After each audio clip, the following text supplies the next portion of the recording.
ஜெய் ஸ்ரீராம்.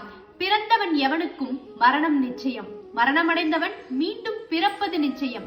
எனவே தவிர்க்க முடியாத உன் கடமைகளை செயலாற்றுவதில் நீ கவலைப்படக்கூடாது. பகவான் கிருஷ்ணர், அத்தியாயம் 2, ஸ்லோகம் 27. போர்க்களத்தில் மனக்குழப்பத்தில் இருக்கும் அர்ஜுனனிடம் பகவான் கிருஷ்ணர் சொல்றாரு, அர்ஜுனா, இப்பிறவியில் உனக்கான ஒரு செயல் இருக்கும். அந்த செயலை நீ செஞ்சுட்ட அப்படின்னா அடுத்த செயலை செய்யறதுக்காக நீ அடுத்த பிறவி எடுப்ப.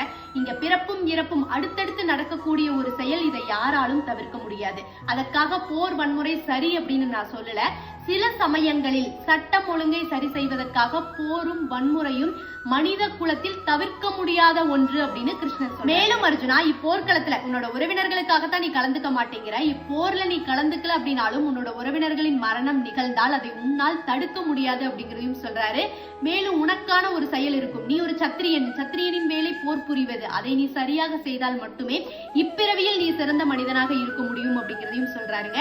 ஏன் அப்படின்னா, இங்க யாரு இருந்தாலும் இல்லனாலும் நடக்கக்கூடிய விஷயங்கள் நடந்துகிட்டே இருக்குங்க. நமக்கான செயலை சரியா செஞ்சா மட்டும்தான் நம்ம இந்த பூமியில ஒரு சிறந்த மனிதனா இருக்க முடியும்.